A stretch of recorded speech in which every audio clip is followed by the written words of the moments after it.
John Wick Chapter 3 Parabellum Keanu Reeves returns for an action spectacular as dazzling as it is deadening.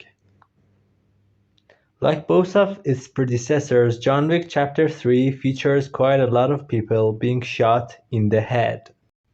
Action filmmaking is one of the purest forms of cinema that exists, and fight choreography can be as graceful, intricate, and demanding as ballet. On a level of pure craft, then John Wick 3 is unquestionably great action filmmaking, certainly the most technically accomplished of the series thus far. Directed once again by stuntman turned director Chad Stahelski, Chapter 3 begins precisely where Chapter 2 left off. John Wick, the once retired assassin spurred back into action by the death of his puppy, has been declared excommunicado by the High Table, the leadership of the shadowy secret society of killers to which he once belonged.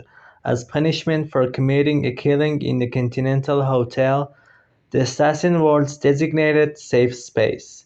This means that he has a 14 million bounty on his head, and hundreds of his fellow contract killers are eager to claim the prize.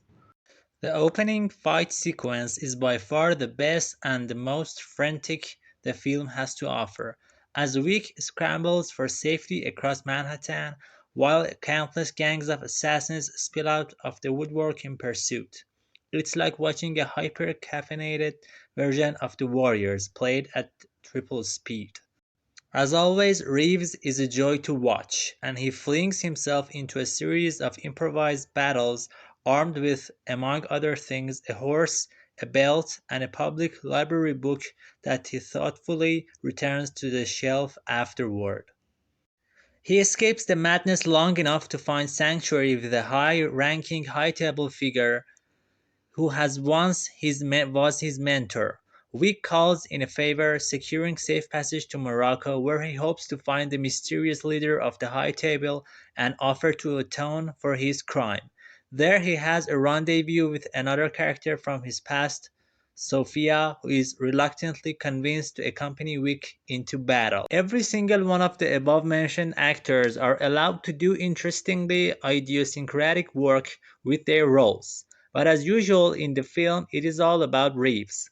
Perhaps one of the most misunderstood actors of his generation, Reeves is fanatically committed to nailing his action scenes here, and all the while glimmers of his inherent soulfulness, as hard as he tries to tamp them down, give Wick a strange sort of warmth that allows the character to remain likable despite doing little here to deserve that likability.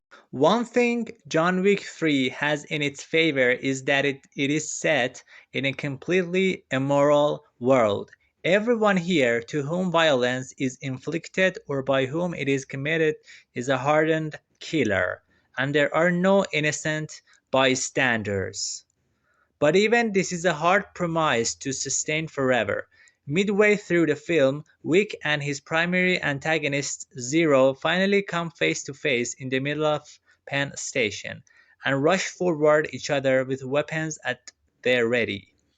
But just as they're about to begin battle, they come to a sudden halt. A class of elementary school kids, all holding hands, are being led through the station in single file by their teacher.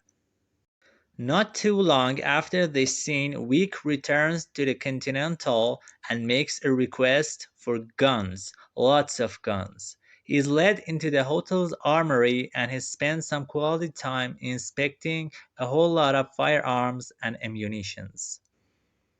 Then he goes out and shoots those bullets into people's heads for the next 15 minutes.